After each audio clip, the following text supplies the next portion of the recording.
the theme of diaspora remittances, and we will continue the first panel fully on this topic, diaspora remittances, and also financial inclusion issues, talking about channels, regulations, as well as user experience. And I will be talking more about remittances in general, as well as the Boston University Task Force effort on post-conflict remittances that are very relevant in many areas, for many areas in Africa.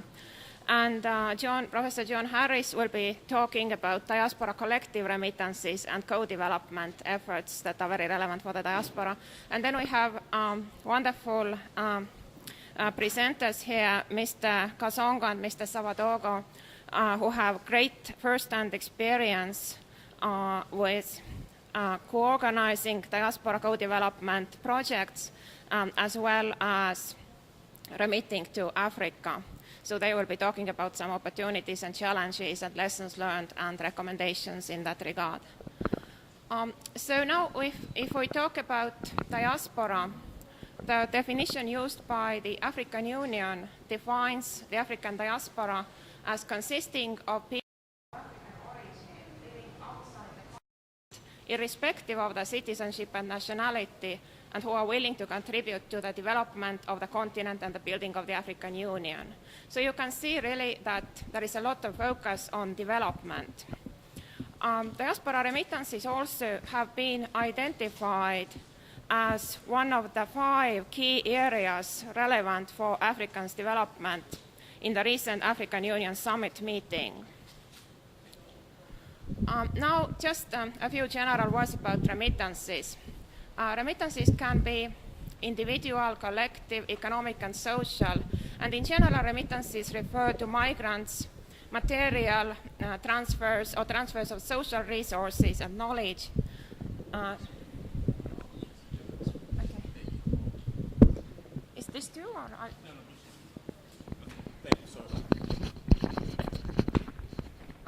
For either personal use, savings, investment, or community development. Social remittances, they constitute transferred skills, norms, expertise, whereas material remittances then constitute various material transfers, either in kind or monetary. Individual social remittances are the ideas and practices that migrants introduce to their family members and friends, and of course social remittances can also be collective or institutionally mediated, and in that case they are skills and know-how that individuals communicate to each other in their capacity as organizational actors. So you can see that remittances come in very different forms and are very important for diaspora and Africa's co-development. Just to say about collective social remittances, there are diverse groups that can mediate those remittances, like various hometown associations, ethnic associations, non-governmental organizations, welfare and refugee groups. And later in our panel, we will have some examples of those collective remittance efforts. Well, remittances in general can contribute considerably towards less costly and more accessible financial services for migrants in the United States. According to the FDIC National Survey of Unbanked Households, in 2011, 10 million households in the United States were unbanked. And migrants, of course, are particularly disadvantaged in their access to financial services because of various institutional and cultural constraints. At the same time, most of the migrants are intimately involved in sending remittances back home, which often constitutes a first element in their entry to the formal financial system. Frequently, however, it remains the only point of contact and does not bring along broader financial inclusion. And of course, also due to high costs and poor information, many migrants choose to channel their remittances through informal systems that Professor Passos was talking about, thereby further reducing the potential of participating in the formal financial system. The situation is, of course, particularly dire in Africa, where many households and businesses do not have access to basic formal financial services like deposit, saving, credit, and payment services. The primary goal of financial inclusion is to ensure equal opportunity for services that are essential in managing household and enterprise finances, regardless of one's income level or size of business. It has to be said that remittance institutions have a unique capability for expanding financial inclusion, as we discussed, both for African diaspora in the United States and elsewhere, as well as for Africans in their home countries. Remittances can facilitate durable links between formal and informal sectors and build on local coping mechanisms, entrepreneurship, and creativity. Economic exclusion is a serious issue in many developing countries, and the role of informal activities such as informal microbusinesses, financial mutuals, savings associations can be paramount. And also that highlights the importance in improving remittance transfers for collaborating with these diverse local financial associations. So there have been currently calls in many scholarly circles as well as among policymakers for a broader approach to financial inclusion that highlights the relevance of viewing global remittance providers, national financial institutions, as well as local informal savings groups as a part of a comprehensive financial ecosystem. Our Boston University in the last 2 years did a study through our remittance task force focusing on post-conflict remittances and its implications for development and human security. And we found one of our important findings was that financial inclusion is also central to post-conflict institution building, as remittances can effectively draw upon existing networks of social support, as there is a great loss of formal infrastructures in conflict-affected and post-conflict contexts. Remittance institutions can also interact with a variety of existing local non-bank institutions and thereby create durable linkages between formal and informal sectors. Saying a few words here about the African migration and African diaspora. It has been estimated that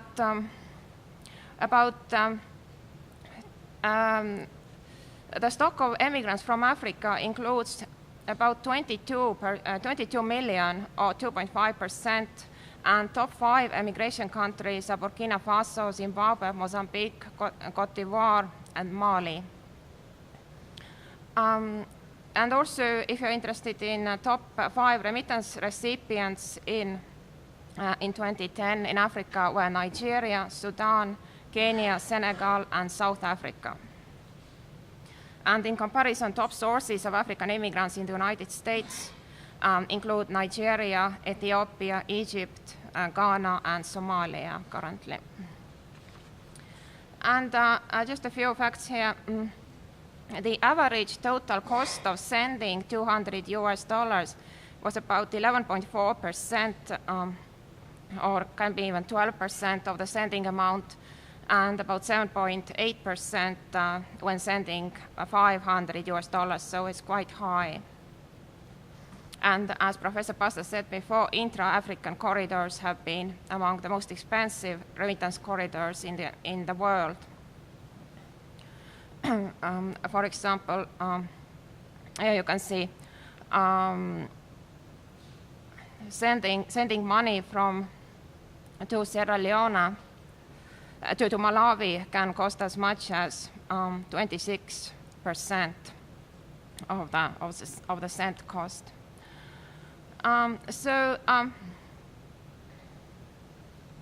Also, it's important that remittances in Africa are remittances to Africa, which are estimated around $60 billion in 2012, have been significantly underreported because of those various informal mechanisms of delivery. and also only about 1/3 of the countries in sub-Saharan Africa actually report remittance data. In general, since 2008, Africa is the most costly region of the world for sending remittances. And when we are talking about formal or informal, formal and informal or regulated and unregulated remittances, then we can say that regulated remittances include banks, non-bank financial institutions like credit unions, microfinance institutions, various formal money transfer operators like Western Union Company, MoneyGram, post offices, whereas informal channels include people sending money through their friends, and then of course various such mechanisms of transfer through bus drivers and so on, but mostly really also ways of sending money like hawala and hundi, which I will say a few more words. Now, yes, just a few words now about our interdisciplinary BU task force research project that I was talking about. It was quite interesting also because it included people from various different disciplines and different institutions, even different countries and continents. We had economists, anthropologists, lawyers, geographers, political scientists, public health specialists. And it was one of the first existing research attempts to systematically analyze the post-conflict aspect of remittance systems. And in general, we found that post-conflict remittances or remittances really in conflict-affected contexts can be a major catalyst for reconstruction and sustainable and economic and social development, that people's livelihoods often crucially depended on receiving those remittances in countries like Somalia, for example. But at the same time, also, those contexts were characterized by population displacement, endemic institutional breakdown, and a vast share of remittance flows operated through informal channels. And of course, violent conflicts that are so widespread in many countries right now also increasingly were connected to diverse aspects of human vulnerability. So all these aspects that made people vulnerable also affect how they can access remittances and what impacts remittances can have to their livelihoods and to national development in general. Just to briefly say that when we're talking about violent conflicts, modern conflicts really are quite different from what they used to be maybe even a few decades ago. They are becoming less and less organized on a perhaps national level and being replaced by a more chaotic and complex dynamic of violence. At the same time, they are also more repetitive and provide general insecurity. So violent conflict and poverty are often interconnected. And that also calls for certain reconceptualizing of policy approaches to such settings where one has to take into account building local resilience through individual as well as community empowerment and participation. So the role of remittances in facilitating sustainable institution building in many African countries is really paramount. Now, saying a few words about hawala, that was already mentioned before. In general, hawala or hundi, as it's called in some countries of South Asia, is on the rise also in many African countries, or informal arrangements called hawala, remittance arrangements. And this is a very interesting dynamic, the contemporary hawala arrangements, that combine a well-articulated economic rationale with quasi-familial and personalized trust relationships. And because of that combination, really, hawala can be economically very competitive and adaptive in conflict-affected and post-conflict societies.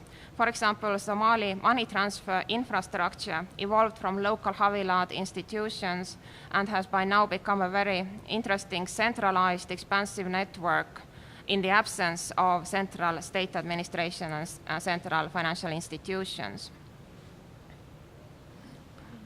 Havala is also, or related ways of informal remittance transfer are also very crucial for various refugee camps, refugee contexts in different African countries, like for example the well-known Somali refugees, the Dadaab camp in northwest Kenya, that contains over 400,000 refugees, of them 100,000 third-generation refugees. Over 1/3 of the refugees are really quite dependent on regular remittances for their livelihoods, and most of these use Havilad services. They receive remittances from Europe, Canada, Australia, but also regionally from relatives in Somalia, Nairobi, Kenya. And it's important for livelihoods, but may also cause, of course, dependency as well as tensions and inequality. And there have been some calls from the formal banks of Kenya around the Dadaab camps that the livelihood has been taken away or the business has been taken away. There have been some Barclays Bank branches closing because they say that all the money goes through these Havilad networks around in and around the refugee camps.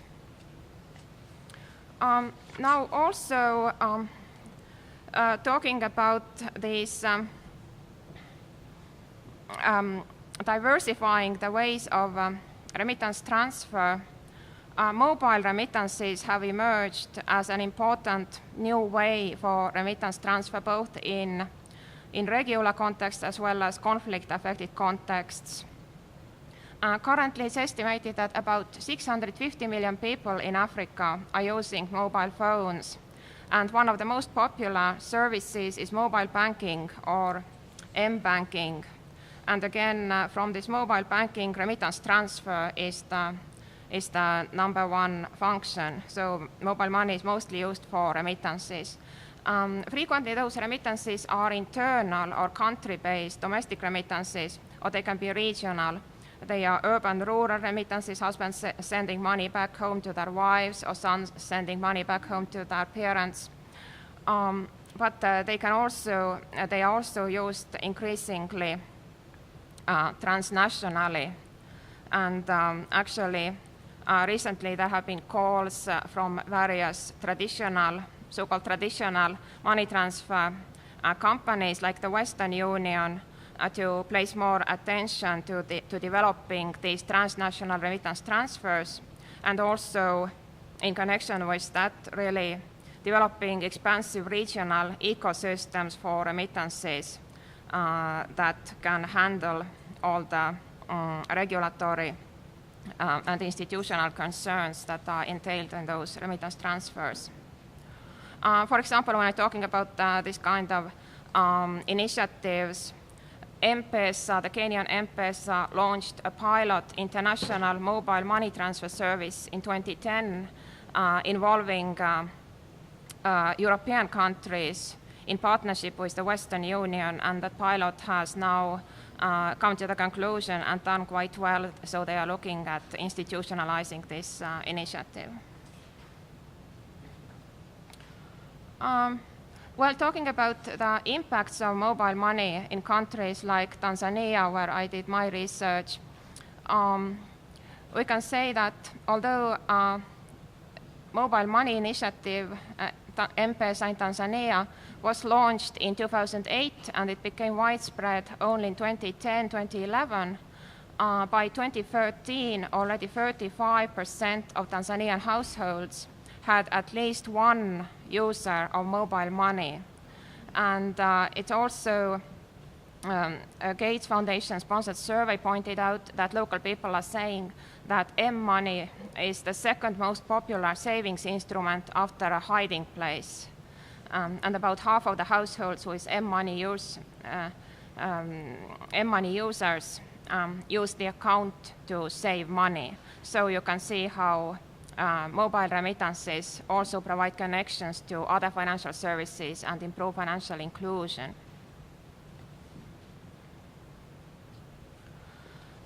In general, also, when talking about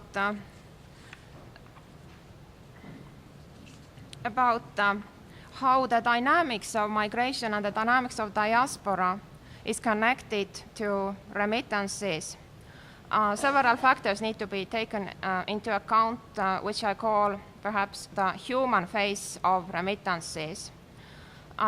People need to ask questions like, what are the social dynamics of remittances that result from different types of migration? For example, forced migration, refugee migration, that is frequently more prevalent in case of many countries in Africa too. Remittance transfers are embedded in social and family relations, and so it's important to also take into account how different family members are affected by sending remittances, what are the gender and generational dynamics involved, how local understandings of debt and obligation operate, what are the cultural understandings and patterns of indebtedness, mutuality, and reciprocity that affect remittance behavior. It has to be taken account that remittances are a profoundly emotional and relational topic. It's not just economic topic and topic that is important for national development. So one needs to take into account how these affective dimensions of remitting are shaped.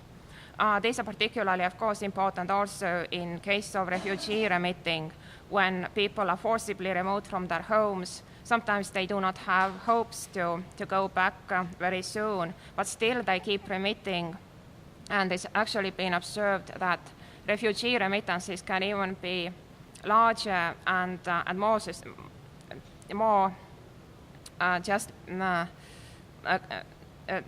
more in greater volume than in regular economic migration contexts. So that paradox is quite interesting. And also remittances, because of their different affective dimensions, emotional dimensions, as well as economic dimensions, can cause important social tensions between senders and recipients, between African home communities and people in the diaspora. So that also needs to be taken into account, what kind of tensions are created and how these are managed. I also want to say that our task force at Boston University did some work with some members, with the New England diaspora representatives. We had a couple of very informative focus group meetings, and some people who participated in the meetings are also here and help to understand the dynamics of collective and individual remittances. And in general, we observed that there was a profound sense of obligation to send remittances to people's family and friends. Many diaspora members told us that they send money regularly home, although they cannot be quite sure that remittances are always put into intended use or into good use. But they do feel motivated due to various moral, cultural, religious norms of indebtedness to the families and their home communities. So that's another aspect that has not been discussed too much, but is definitely worth looking into also on a policy level. Then also it was pointed out that many diaspora members are very interested to contribute for the development of the local communities through collective organizational remittances, through social remittances as knowledge and skills. And several have developed co-development projects in partnerships with their home communities, with various village and hometown associations, elders' councils, local hospitals and schools, and so on. And the contributions are not always in the form of monetary help. Important are also social remittances in the form of skills, technologies, and expertise, particularly among second-generation migrants. And at the same time, although it was pointed out that such interested individuals and organizations exist on both sides, in Africa as well as here, who are interested in collaborating in co-development. There are often difficulties in connecting or bringing them into contact with one another, and there is also more need for developing institutional frameworks to make sure that these collective remittances really reach their objectives and are put into productive use for community development. And these suggestions included facilitating business and skills training, savings and credit services, and also various targeted uses of remittance services like houses, microfinance, and so on. And it was also pointed out that financial education and literacy are very important from both sides. And of course, often it's not very easy to conceptualize, particularly those financial education elements here, both among the diaspora as well as in the home countries, and how to harmonize those and pull them together for an effective use of remittances. And that also seems to be one of the important challenges that diaspora is faced with and the policymakers are faced with. And we hope that our panel discussions today help us to maybe cast more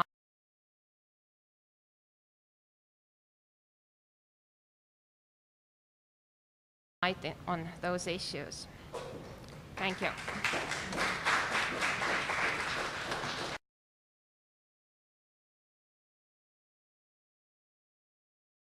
In Nigeria, in Kenya, in Botswana, I've done advisory work, research work in 15 or 16 African countries. I have a network of former students in important policy-making positions in a number of countries.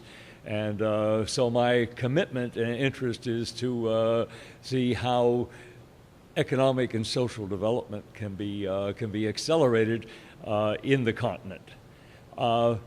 Fairly early on, one of the things I got working on was rural-urban migration, first in Kenya and then in a number of other countries, to try to understand this process of people coming to the cities. But one of the interesting points that came very quickly was that indeed on the rural development side, the most important determinant of innovation and improvement in agriculture was whether or not families had migrants in the cities that were sending money. And it was a transfer of money, but also of skills and knowledge. And so migration and remittances as being two sides of the same process is of interest. And then over time, I've come to look increasingly at international migration, and of course the other side of the international flows, the creation of diasporas, if you wish, has been the flows of remittances. So that's what we want to talk about at the moment. The best estimates we have are that for Africa as a whole, remittances are somewhere between $40 and $55 billion a year. That's the aggregate. And the one thing we're absolutely sure of is that the estimates we have, most have been generated by World Bank task forces, underestimate the total because you don't measure everything that's going back in suitcases.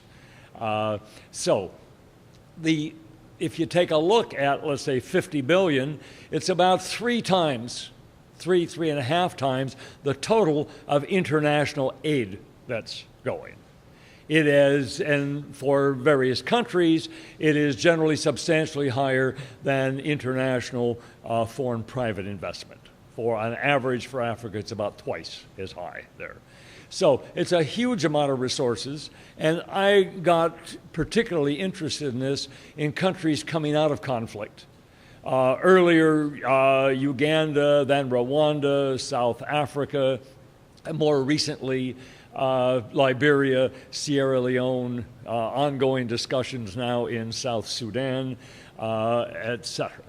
And the general process has been when the conflict comes to an end, there's some kind of a peace agreement. There's generally some kind of international conference, consortium, and they look at how do you increase aid flows, how do you try to increase some private investment flows, what do you do on constitution, peace, reconciliation issues.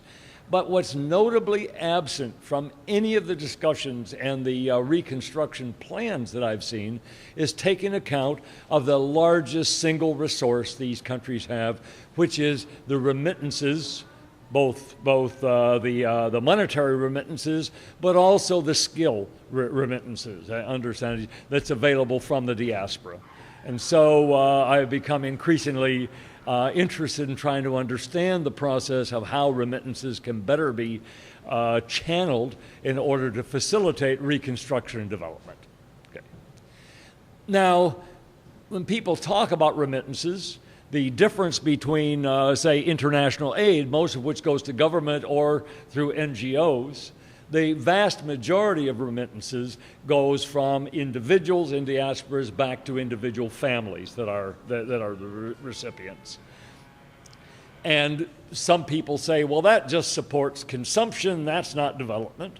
Well, the purpose of development is to sustain and raise standards of living, and particularly in countries that have been devastated in part, to maintain basic purchasing power to meet basic needs is important, and it also has important multiplier effects as that sustains demand for locally produced goods and services.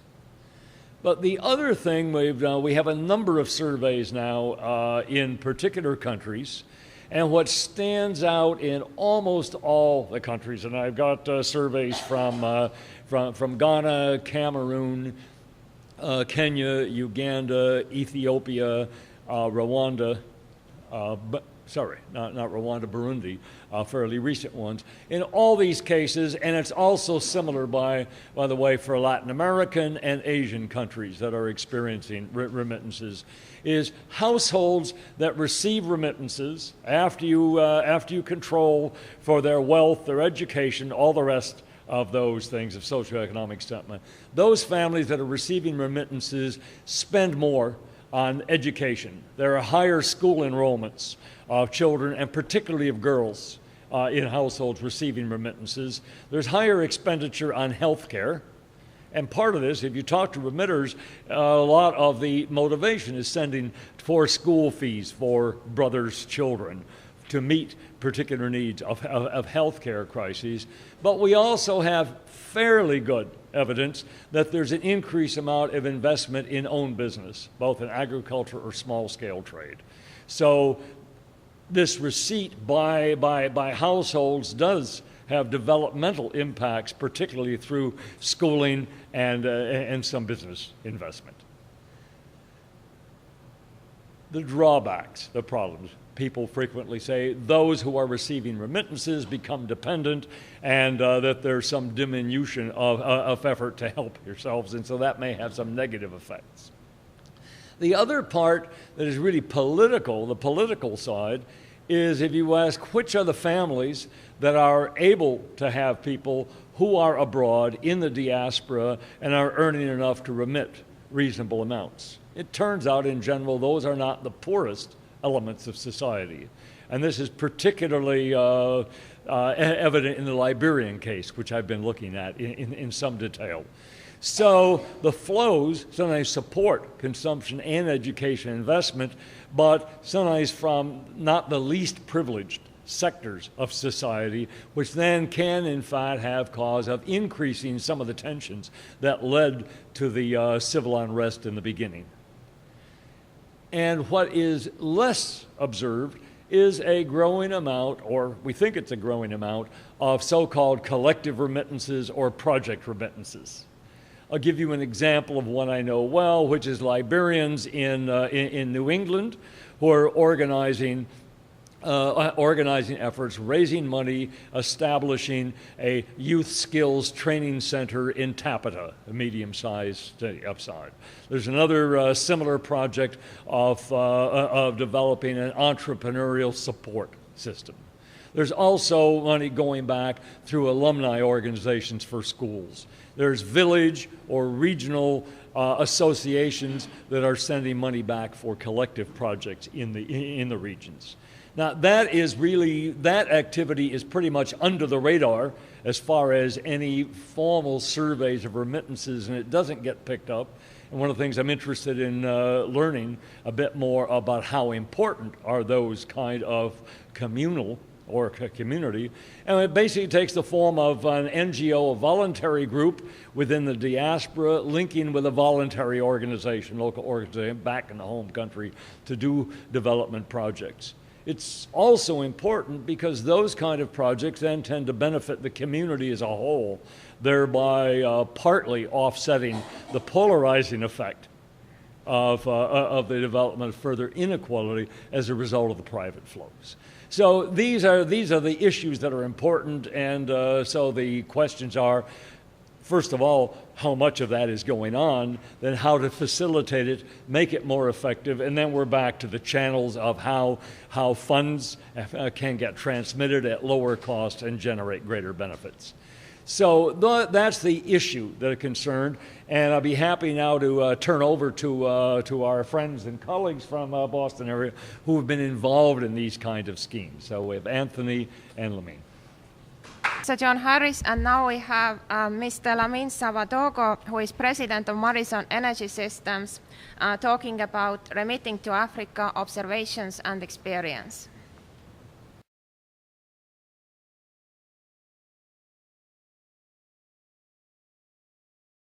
Country of hospitality, and I can vouch for it because the first time ever I remitted was from Côte d'Ivoire, and I, along with 4 million Malians, have worked, lived in Côte d'Ivoire and remit from there. In fact, today it is estimated that Malians living in Côte d'Ivoire remit about $1 million a day back home. So it's a pleasure to be here on Ivorian territory, and I'll go into that a little bit more.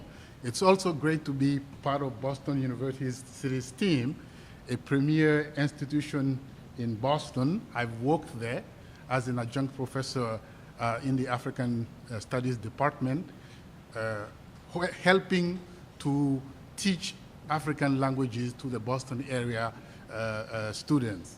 It's a great institution which has a great African Studies department where a lot of people from Africa have been trained. I know a lot of them.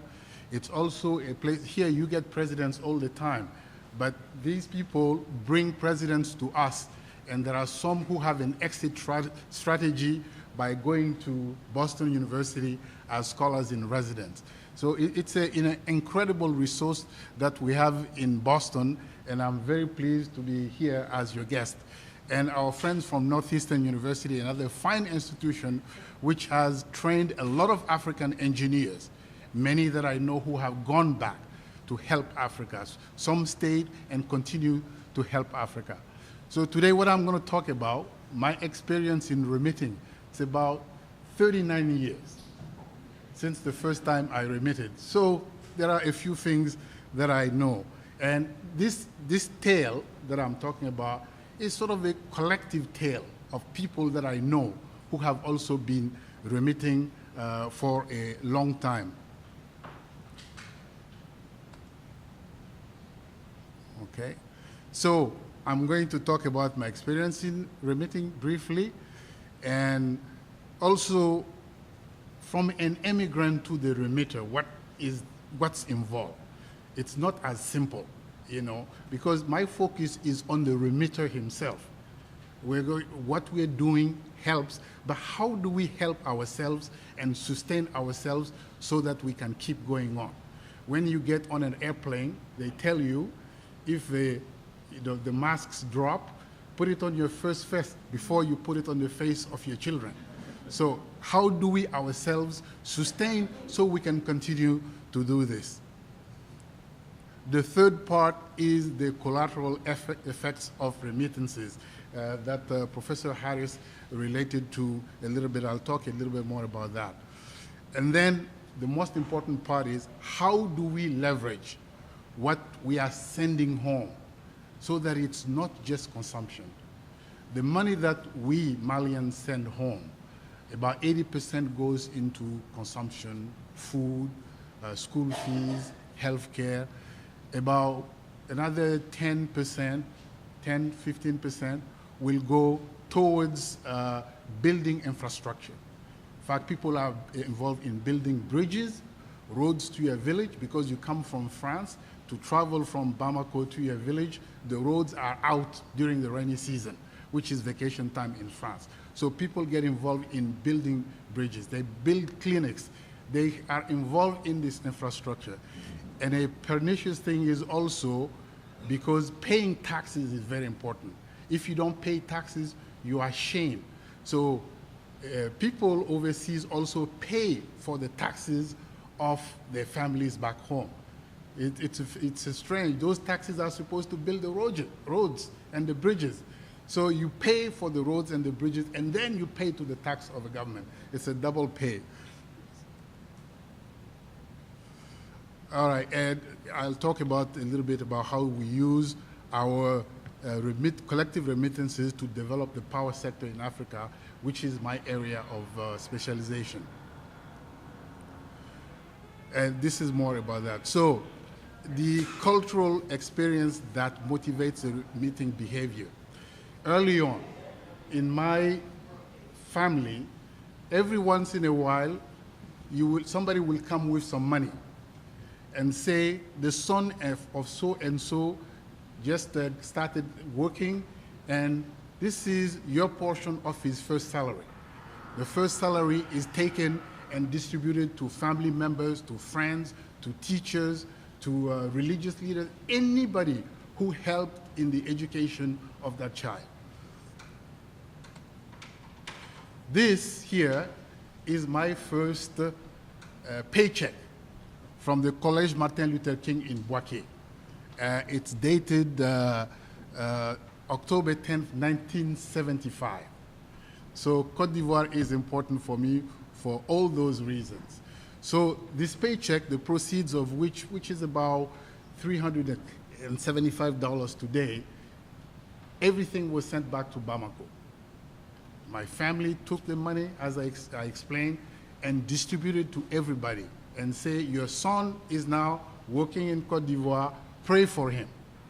You helped this, you did that. So this is a little bit of a return in the investment that you made in his education. This is a picture of the faculty of the school that I was teaching in. I show this, it's important because, as you can see, there are Africans and non-Africans. And each one of us was a remitter, because there were some French teachers. There was a great number of French people working in Côte d'Ivoire in those days.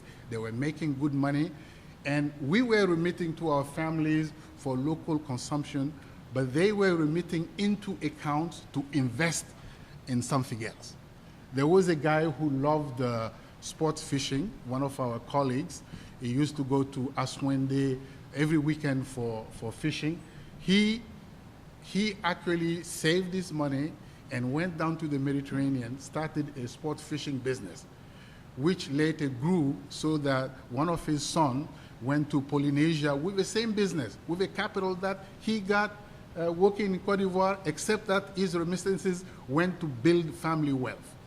And most of these guys, the Africans there that you see, a lot of them ended up in not in such a good situation. In case you are wondering who I am, way back there, I still had all my hair, a scrawny young man of 21 at the time. Now, later in Côte d'Ivoire, what I witnessed was the behavior of the president of Côte d'Ivoire, the first president, Félix Houphouët-Boigny. His village, which is called Yamoussoukro, is about 100 kilometers from where I lived in Boaké. He remitted to his village it's amazing. The village became a city. Today, it's an administrative capital of Côte d'Ivoire. There was a legend that there was a very wealthy Malian living in Côte d'Ivoire. He had a taxi business, and he built a nice house in Abidjan, and then somehow he went to tell the president to say he was honored to have the opportunity to do this in his country. And apparently the first question the president asked him, what did you do in your village of origin? So this is ingrained in people in Côte d'Ivoire. The people at the highest level of government that I work with, every one of them has a house in the village. Everybody goes back to the village for the weekend. You keep this tie. It's extremely important in Ivorian culture. I also saw it here in the US. They talk about giving back to your community. What have you done for your community? It's also a notion that is here. The Lebanese in West Africa, you were talking about post-conflict. When there was a war in Lebanon in the 1970s and they signed the peace deal, the Lebanese, of which there are hundreds of thousands in Cote d'Ivoire, they are business people, they said, they destroyed Beirut, we're going to go back and build it. They went back and rebuilt it to what it was. It's called the Paris of the Middle East. So Hillary Clinton popularized the notion that it takes a village to raise a child. So when you raise a child collectively, when it becomes productive, then everybody should benefit from that child, especially if a child is the one who is making more money than anyone else. So now, all of you know this maybe, but it's good to remind ourselves of what it's like to leave your country, to come into another country and earn money and send some more. It's not an automatic process for most people. In my case, I was lucky. My trip from Bamako to Bouaké was in a comfortable bus.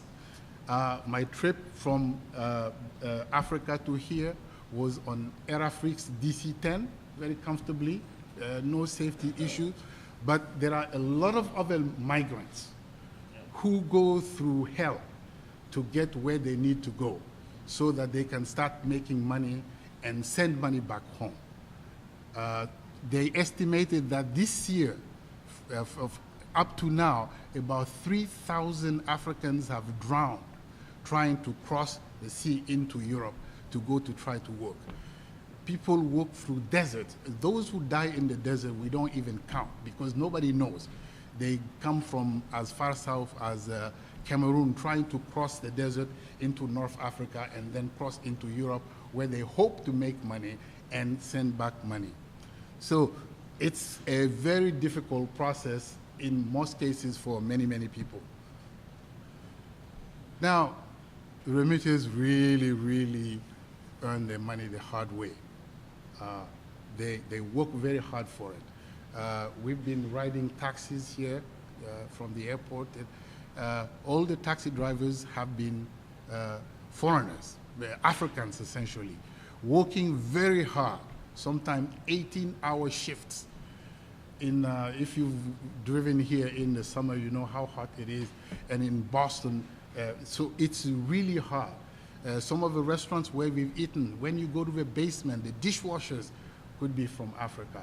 You go to Times Square, you see Senegalese people haggling, selling the tickets for the tour buses and the comedy shows. This is hard work and very, very little money that you make. You don't make a lot of money doing it. This money, which is really, really earned very hard. I was there, I did all kinds of jobs. I know what it takes to be there, to have 3 or 4 jobs. I had a friend who lived here in this very city. He had 3 jobs. He had a job that he started from 10 p.m. and worked until 4 o'clock in the morning in a bakery, making bread and pastries. After that, he went to pick up newspapers, the New York Times, to deliver in the area where he lived. He went home, he slept for a few hours, and then he had another job. He worked really hard and sent money to the man who raised him, his mother's brother, his uncle who raised him, to say, build a house for me. The money went, not one brick was put in place for him. And I'm going to say, I don't know. The sad thing is, when he got sick and went to Africa, he died. Nobody really cared that much for him because he was not producing anymore. So you work hard. I know he sent money. I know he worked very hard for this money. And this is not one isolated incident. Not every outcome is like that, but it could happen. That's why it's important that this money also does something for us. Sparing money to home takes sacrifice. We all know here, even those who have comfortable jobs, how difficult it is to save. How difficult it is. You work very hard. You make maybe $300-400 a week, and you had to take $100 and send it home. And the more you give, the more is asked of you. See, everybody knows this. So, and then sometimes remitters are prisoners of expectations based on a deep misconception about our earning capacity. I mean, you are in the US, everybody thinks that, you know, you're making a lot of money. There is a little thing that happened to me, a very funny incident. A few years ago, the delegation, including the Prime Minister of Mali, came to Boston. At the time, Mali was still using, there was still the French franc in France, it was before the euro. And so they came with all their per diems and hotel fees in French franc, thinking they were in New York or Washington, they could exchange it very easily. They couldn't. So in Boston, so they called me and to try to help them. Anyway, I ended up helping them to convert this money into dollars. So the story somehow got changed and got back to Mali. Oh, yeah, they went to Boston. This guy, the Prime Minister, ran out of money. There is a Malian guy who actually paid for the entire delegation. So you can imagine, if I give $100 to anyone or $200, though that may be a lot of money, they think it's nothing because you paid for the Prime Minister and his delegation. You know, so you have these distortions that are there about us and our earning capacity. And it's a problem to manage, because if you make an effort to give something and the people think you could be doing more, but you're just not doing enough, it really hurts you. So the collateral effect of remittances on the recipients, Professor Harris talked about it, passive consumption and rising expectation, and some people just say, these jobs are beneath me, I cannot do this, because there is money coming in every month. You are comfortable. On society at large, everybody wants their son to migrate because so-and-so's son is sending more money. And let's face it, the government skirts its responsibility. I talked about people paying the taxes of the village to build bridges and things like that. They don't do it because the government is seeing this money coming. It's actually some fresh air for them. And so the governments, we save them in a way, because if the remittances stop, there will be social problems in most of our countries, because we solve a lot of problems. I remember one of my nieces called me one day. She just had an accident, and she broke her leg. She went to the hospital. They just put a plaster over her leg. She called me. She said, "Uncle, at the public hospital, they don't know how to treat this. I need to go to Clinique Pasteur, which is one of the best clinics in Mali to treat trauma." They fixed her. But before they took her in, they called me. "So you, in fact, his uncle, are you going to help?" And right away, I sent money. And so she was taken care of. But we can contrast that with the case of that young woman in Cote d'Ivoire 3 or 4 months ago, a model who was in an accident, was taken to a hospital and left to die. A young woman. People from Cote d'Ivoire know this example. So when that happened, the government decided that they were going to do something about it. It brought a lot of pressure on them to look at how people are treated in the hospital. Imagine if you have an accident and you go to the hospital, before anything, they write a prescription for all the things that are going to be used to clean your wounds. And the governments don't do anything because some of us are helping to take some of that pressure from them. Now, I'm getting to the part that I think I am the most passionate about, is how do we try to figure out how to make this money?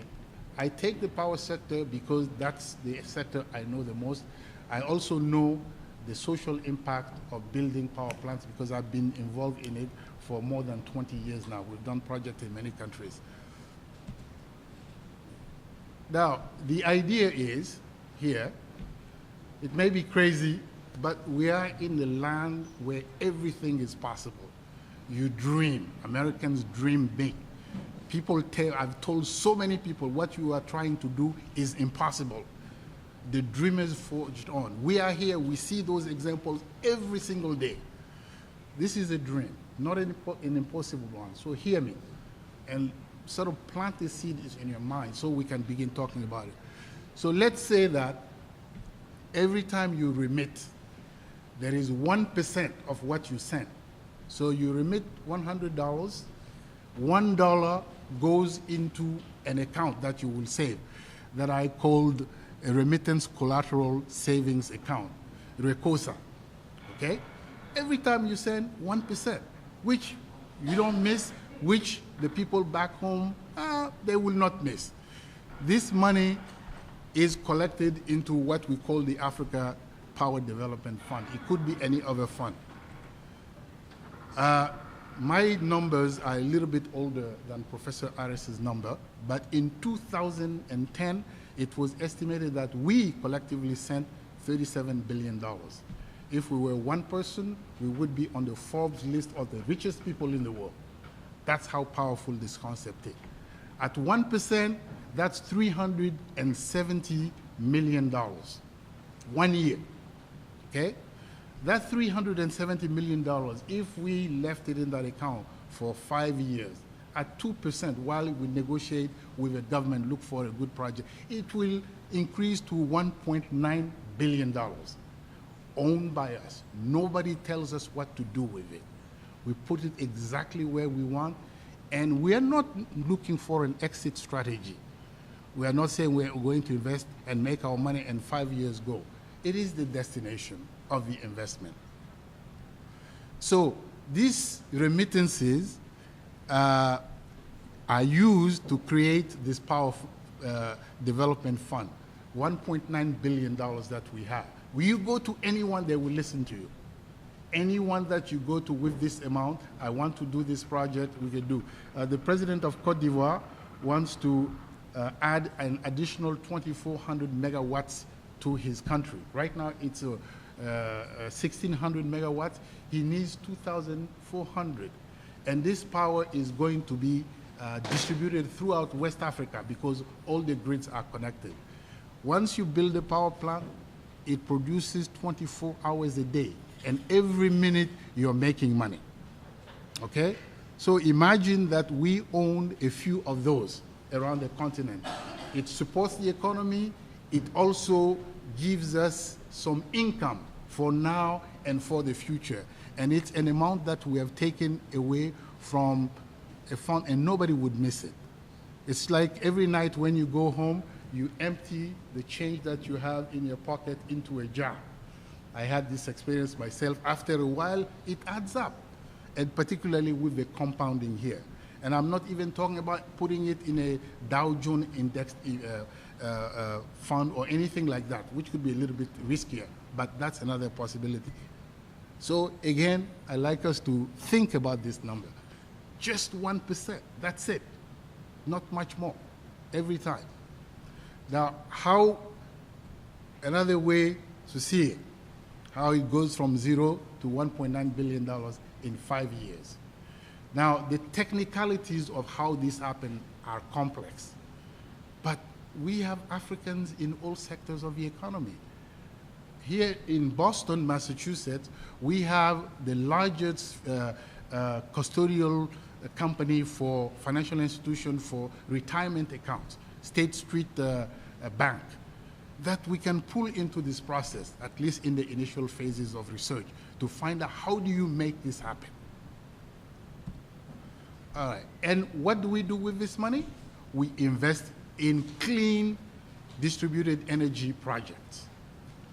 Clean to save our environment.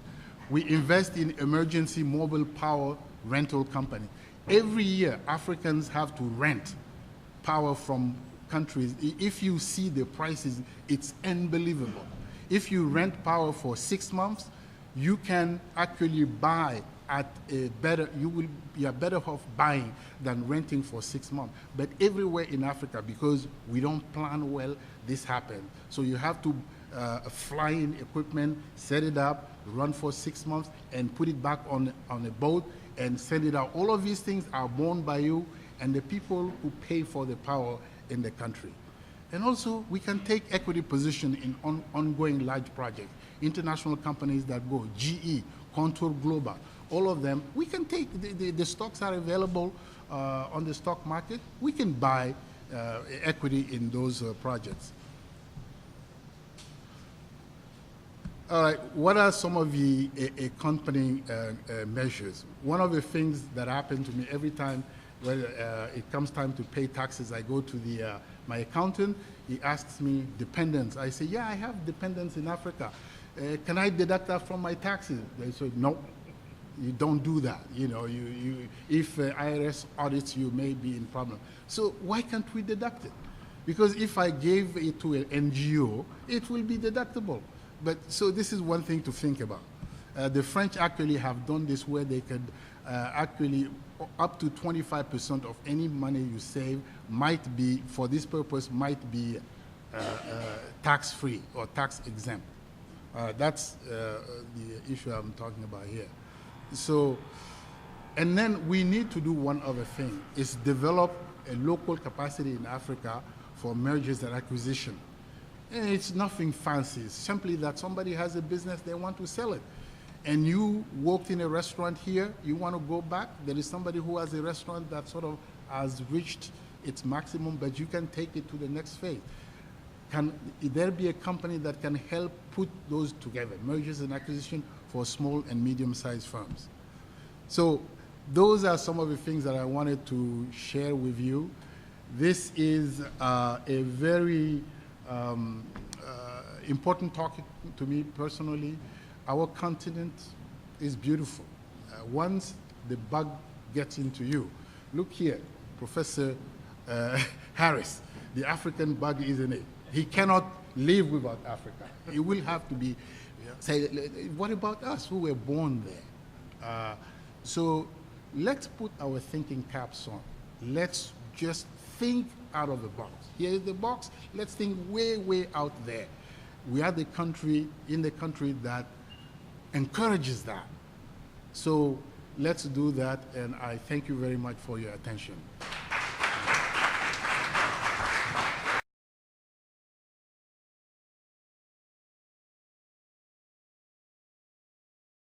Anthony Kasongo, Executive Director of Congolese Genocide Awareness Genocide Awareness, sorry. And his presentation will be dealing with the issues of diaspora co-development and microfinance evidence from the Congo. A little bit intimidated. I'm really happy to be here today. It's an honor for Boston University for calling me and asking me to talk about my experience, and mainly the experience of my organization, which is the Congolese Genocide Awareness. About 4 years ago, we started with few Congolese an organization to try to speak about what's going on in the Congo, the war that was going on in the Congo, and kind of educate people, but also not only educating people what's going on in the Congo, but helping the people on the ground directly. We felt like there was many organizations that were helping people on the ground, but just so they could get a benefit out of it, but not helping people to be able to develop the country. So we wanted to figure out a way to help the people on the ground and be able to develop the country by doing so.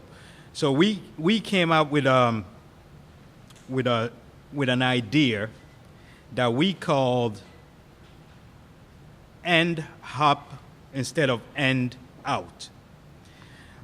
We felt the first year before starting this project, we were sending back goods to help victims of wars, mainly women that were victims of sexual violence, which was a big issue in the Congo in the past decade.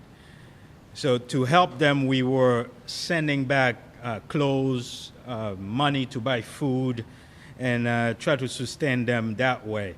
But for a year, we felt like that was really a burden to us ourselves by trying to send money all the time and not seeing them changing. There was no change to the status. They were staying the same even if they were receiving what we were giving them.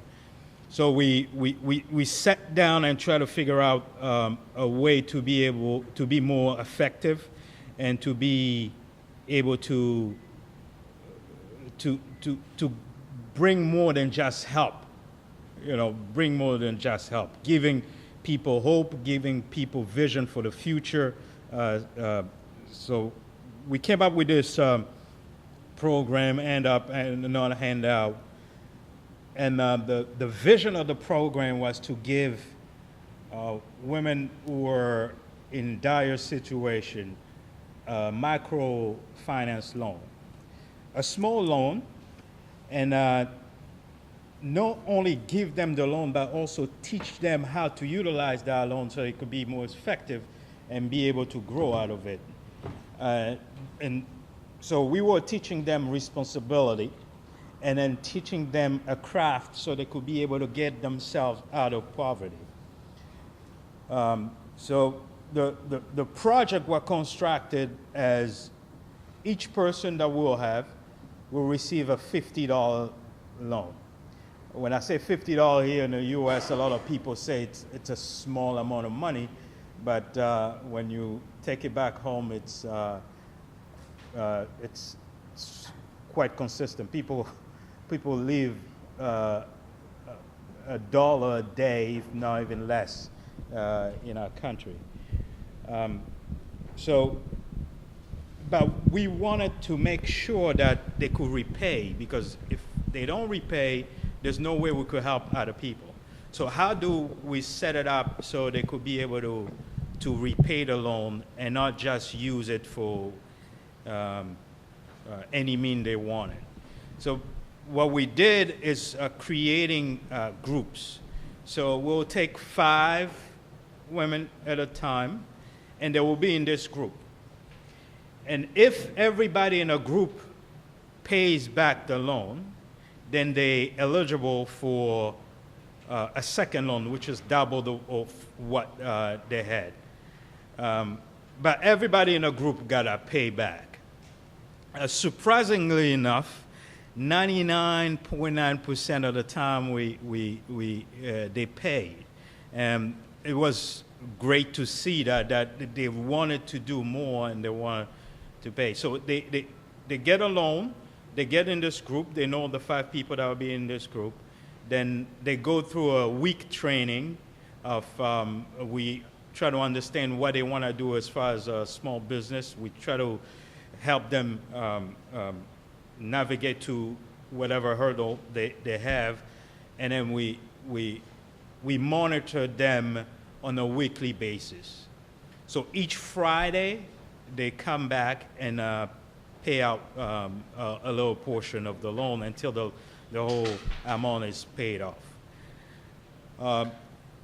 We go up to $400 because that's what we could afford for now, possibly in the future going for more. And this idea is not a new idea. It's an idea that was used in Bangladesh. They call it a granny style loan, social loan. So by using this, we've seen women really getting focused on creating a business and getting out of the situation they were. Because in the Congo, often when a woman is a victim of sexual violence, she becomes an outcast of society. So she has nobody to support her.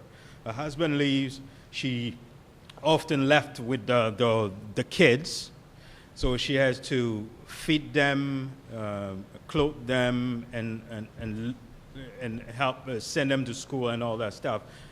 And then these people don't have sometimes a child who's outside the country who could send them money, or they don't have anybody who could be able to support them to do better. And by creating this program for us was big to be able to help and give back to our own communities.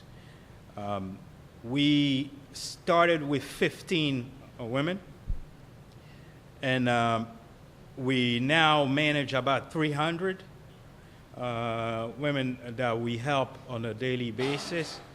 And it's amazing how they've been able to get that little money, create something, and grow it, and be able to do more.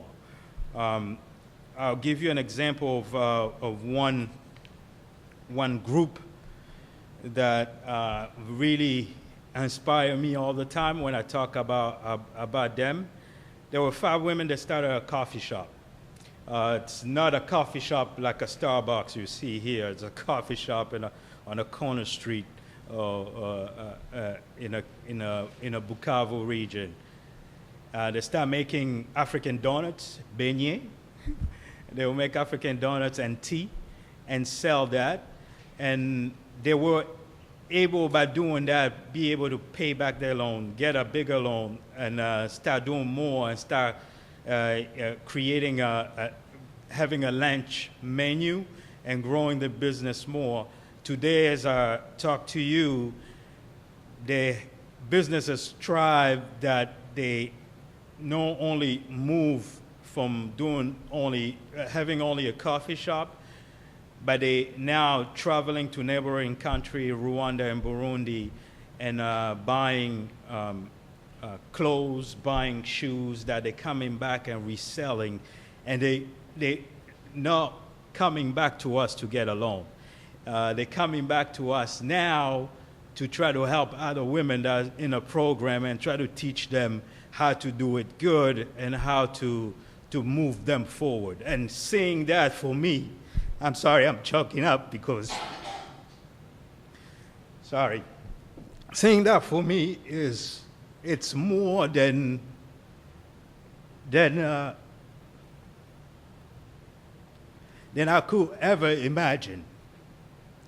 You know, I was born myself in the Congo, in the East, and I was lucky enough to have parents that didn't need to go through that. They were able to send me here to go to school, able to pay for my schooling.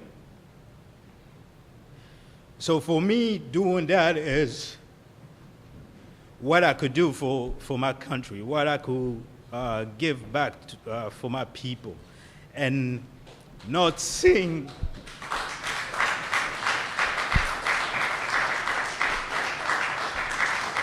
Thank you. Thank you. But not seeing more people doing that is a little frustrating, but that's the way it is. You got to start somewhere. The logistics in the beginning was really tough because for probably 20 years we never been back in the Congo when we started it. So we started with somebody who was local. We knew a person that was local, and that person was, so to speak, the project manager locally. And communicating, like we say earlier, the communication was a big issue because we didn't understand the needs. Thank you very much. We didn't understand the needs on the ground. We were thinking with the American mind and trying to help people in the Congo. So there was a disconnect between us and the people on the ground. It had to take for us to go on the ground, try to understand exactly how things were done on the ground and understanding what will work to be able to be more effective. We've done that, so taking a trip back in a country, understanding the people, understanding what will work here and which would not necessarily work in the U.S. That was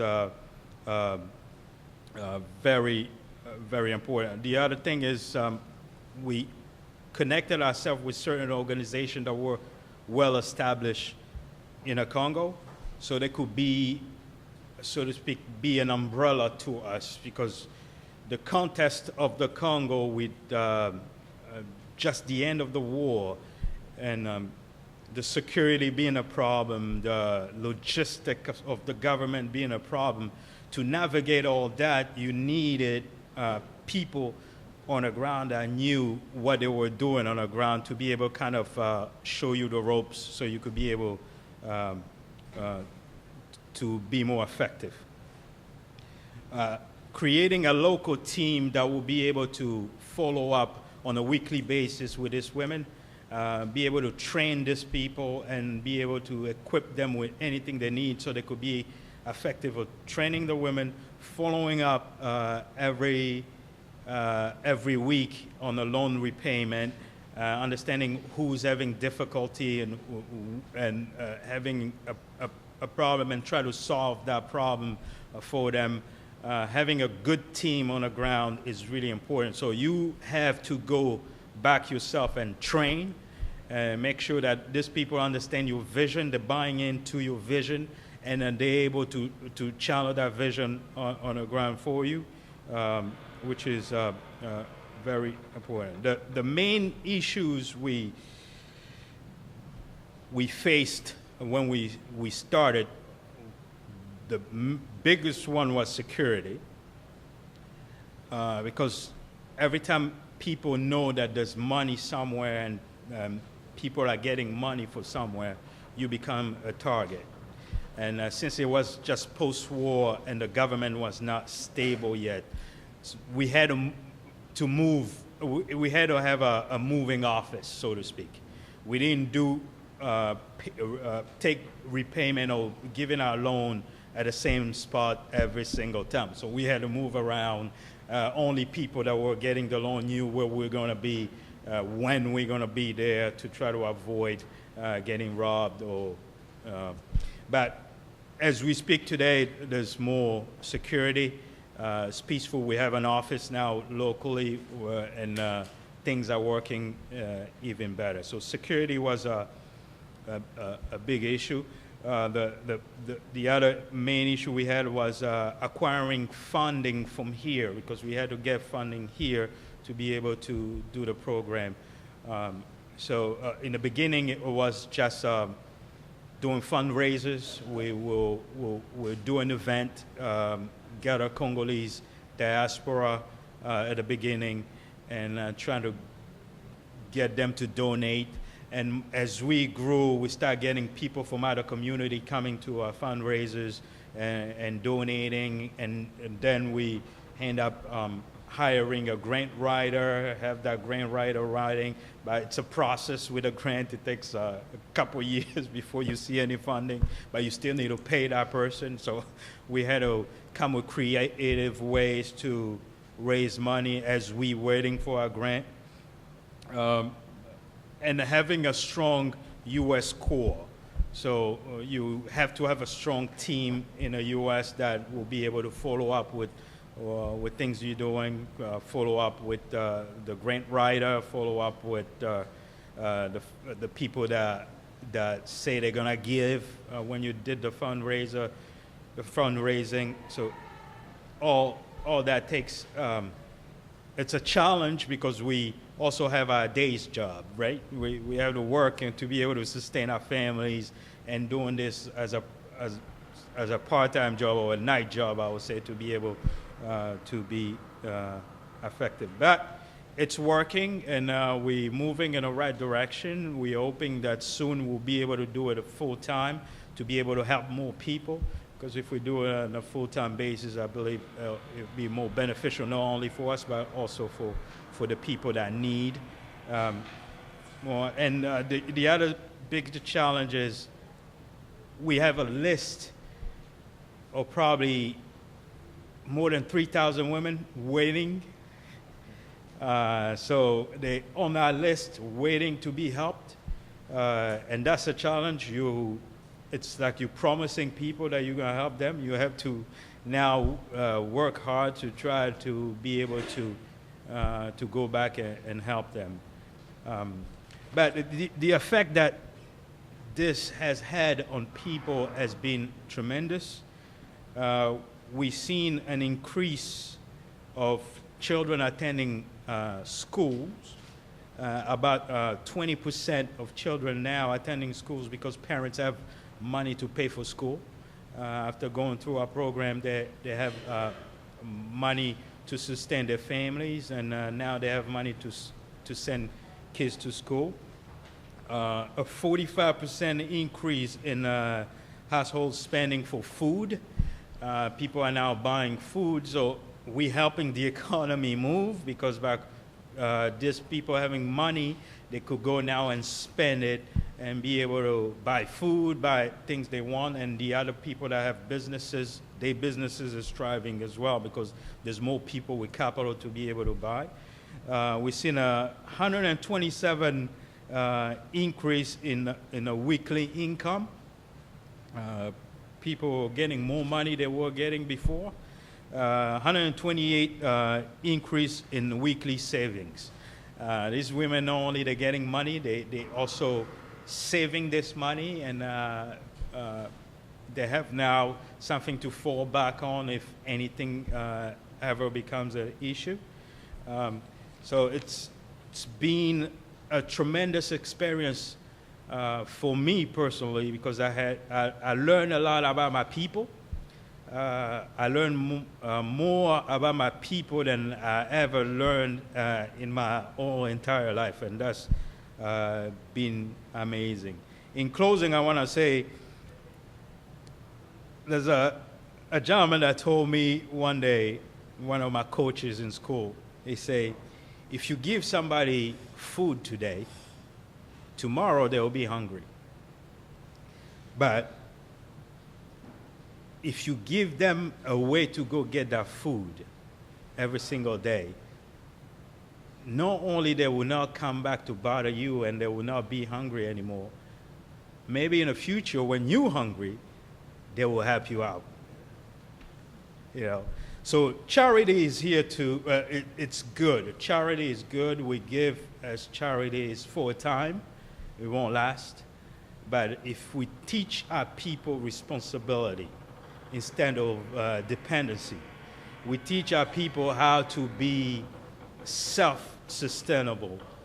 That will help our countries more. That will help our people more because people in Africa want to learn. They want to do things. They're eager to improve and grow. I'm an African optimist. I believe on a great Africa of tomorrow. I believe that there's a new generation of Africans that are ready to change things and build a better Africa. I believe in that with all my heart. And I will fight every single day to see that day come. So whatever I could do to see that day come, I will do. So being here for me is really an amazing experience, and I want to thank Boston College for having me, and I want to thank the Ivory Coast for letting me speak today. Thank you very much. May God bless you.